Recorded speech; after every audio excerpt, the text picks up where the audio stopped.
उन लड़कों ने मुझे बहुत ज्यादा पैसे दिए और एक रात के लिए ले गए। जब पांचों लड़कों ने मेरी जिस्म से अपनी हवस पूरी कर ली तो अचानक उनका छठा दोस्त भी आ गया।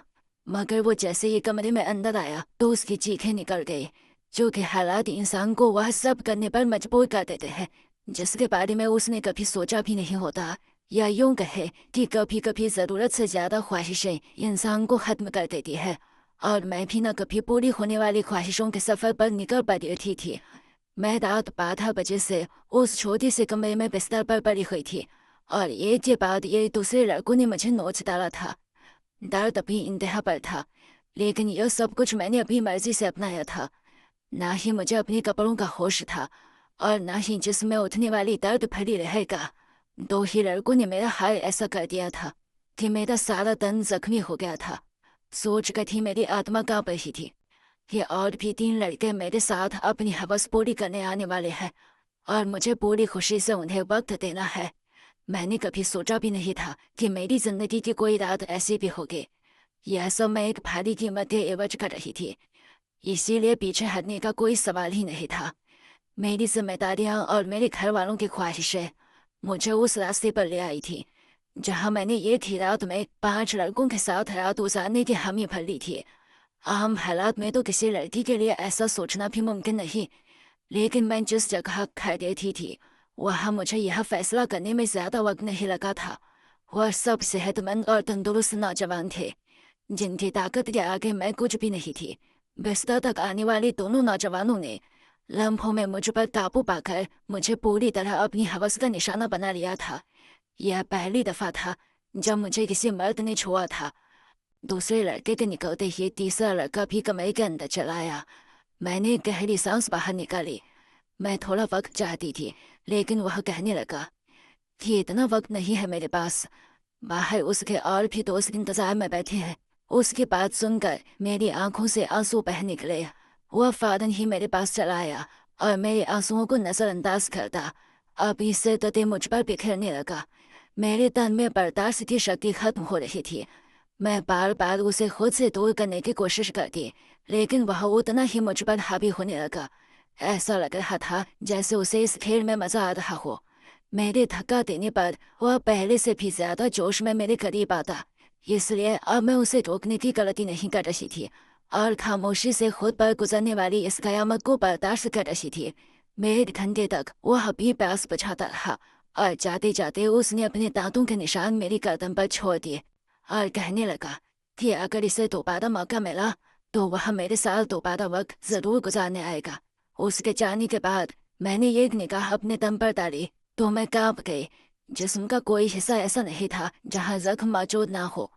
तीसरे नौजवान ने तो हद से ज्यादा मुझ पर जख्म कर मुझे जख्मी कर दिया था। जगह जगह उसके दांतों के निशान पड़ चुके हैं। और फिर बचे उन 2 लड़कों ने भी एक एक घंटा मुझे इसी तरह अपनी हवस का निशाना बनाए रखा। उन लोगों को मुझ पर ज्यादा भी रहम नहीं आया था, और आता भी क्यों, उन्होंने एक बड़ी रकम के बदले मेरी एक रात खरीदी थी।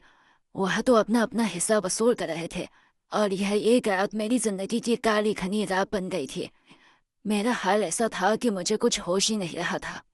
मैं खुद से करवट बदलने के काबिल भी नहीं रही थी। आहिस्ता आहिस्ता तकलीफ से मेरी आंखें बंद होने लगी थी और तभी ही उन लड़कों ने मुझे बताया कि उनका एक छठा दोस्त भी आ गया है। मुझ में इतनी हिम्मत भी बाकी नहीं बची थी कि मैं उन्हें इनकार कर पाती या इस बात का विरोध कर सकती। जैसे ही छठा लड़का कमरे में दाखिल हुआ और मेरे बिस्तर के करीब आया तो मुझे देखकर उसकी चीखें निकल गई। उसकी चीखें क्यों निकली, वजह जानकर आपके भी रोंगटे खड़े हो जाएंगे। मेरा नाम मधु है और मेरी उम्र सिर्फ 22 साल थी। मैंने ग्रेजुएशन कर रखी थी, लेकिन आज के दौर में ग्रेजुएशन कुछ भी नहीं होती। लोग बीएड करके भी डिग्रियां हाथों में लिए सड़कों की धूल समेट रहे होते हैं।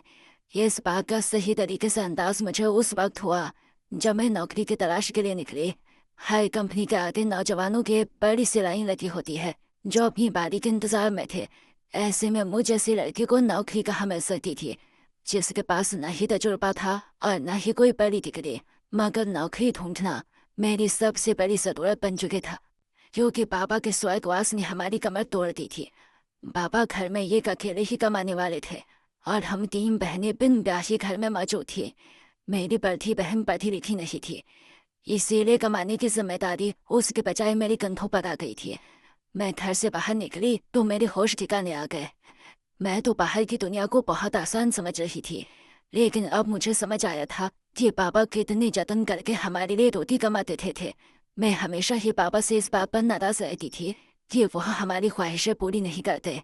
میری ناراضگی پر بابا کا چہرہ ہمیشہ اتر جاتا۔ وہ بڑی محبت سے مجھے پکار کر کہتے، مدھو بیٹی، تو فکر نہ کر، ایک دن تیرے بھاگ بھی جاگ اٹھیں گے۔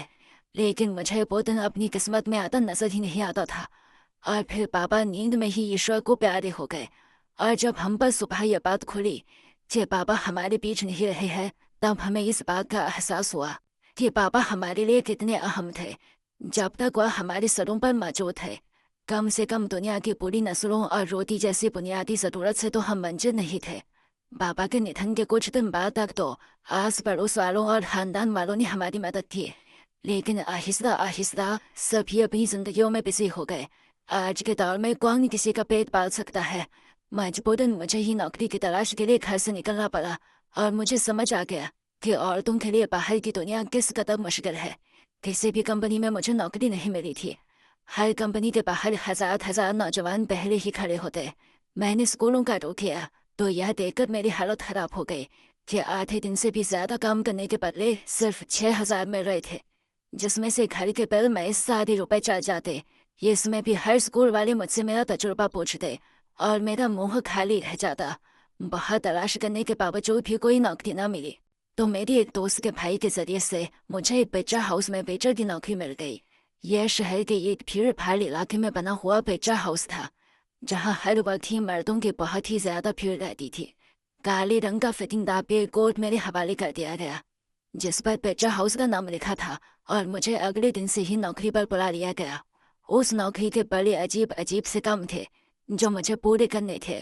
انہیں ایک ماڈرن سی لڑکی ویٹر کے نام پر چاہیے تھی، جس کے چھوٹے چھوٹے سے بال کندھوں پر پھیلے ہوئے ہو، اور وہ بہت سارا میک اپ کر کے ڈائننگ ہال میں کھڑی ہو۔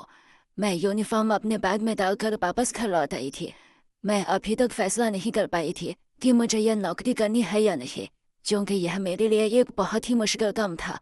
بابا کی موجودگی میں کبھی بنا ضرورت گھر سے نکلنے کی نوبت بھی پیش نہیں آئی تھی، اور پیزا ہاؤس میں تو اتنے سارے مردوں کے بیچ اتنے تنگ کپڑے پہن کر کھڑے ہونا میرے لیے ایک بہت ہی گھٹن بھرا کام تھا۔ مگر بھوک انسان سے سب کچھ کروا ہی لیتی ہے۔ میں وہاں سے واپس گھر آئی تو میری ماں دروازے پر ہی پریشان سی کھڑی تھی۔ مجھے دیکھ کر ان کی آنکھوں میں آنسو آنے لگے۔ میں نے ماں سے کہا کہ وہ دروازے تک کیوں چلی آئی، تو ماں روتے ہوئے کہنے لگے کہ بیٹا بجلی کے میٹر والے آئے تھے اور انہوں نے ہماری بجلی کاٹ دی ہے۔ ماں کی بات سن کر میرا دل دھک سے بیٹھ گیا تھا۔ گرمی زوروں پر تھی اور ایسے میں بغیر بجلی کے گزارا کرنا بہت ہی مشکل تھا، لیکن پچھلے 2 مہینے سے ہم بل نہیں چکا پائے تھے، اور شاید اسی لیے ہماری بجلی کاٹ دی گئی تھی۔ ماں کے آنسو نے میرے لیے فیصلے کو بہت آسان کر دیا تھا۔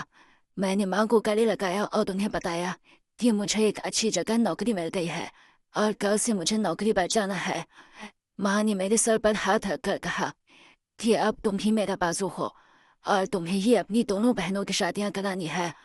ماں نے ایک بھاری ذمہ داری میرے کندھوں پر ڈال دی تھی، اور میں سوچ رہی تھی کہ میں یہ ذمہ داری کیسے نبھاؤں گی، لیکن مجھے ہی یہ فرض نبھانا تھا۔ ماں پوچھ رہی تھی کہ مجھے نوکری کہاں ملی ہے، لیکن میں انہیں نہیں بتانا چاہتی تھی کہ مجھے کہاں نوکری ملی ہے۔ اسی لیے میں نے ماں سے کہہ دیا کہ ایک بڑی سی کمپنی میں ایک اچھی نوکری مل گئی ہے۔ میری نوکری کا وقت دوپہر 3 بجے سے رات 11 بجے تک تھا، اور یہ بات میں نے بڑی مشکل سے ماں کو بتائی تھی۔ میری نوکری کا وقت جان کر وہ حیرت سے میری طرف دیکھنے لگی کہ یہ کون سی کمپنی ہے جہاں دوپہر 3 بجے بلایا گیا ہے۔ میں نے جھوٹ کہہ دیا کہ یہ ایک ملٹی نیشنل کمپنی ہے جو 22 گھنٹے چلتی ہے۔ اس وقت ہمیں پیسوں کی اتنی ضرورت تھی کہ ماں نے اور زیادہ سوال کرنے کے بجائے مجھے ترقی کی ڈھیر ساری دعائیں دی، اور اگلی دوپہر 2 بجتے ہی پیزا ہاؤس کے لیے روانہ ہو گئے۔ مجھے کیا خبر تھی کہ یہاں سے میری قسمت مجھے کہاں لے جانے والی ہے۔ میں نے اپنا یونیفارم پیزا ہاؤس میں آ کر بدلی تھی۔ مینیجر نے مجھے پیزا ہاؤس کے دروازے کے قریب ہی کھڑا کر دیا اور کہنے لگا، آج تمہارا پہلا دن ہے،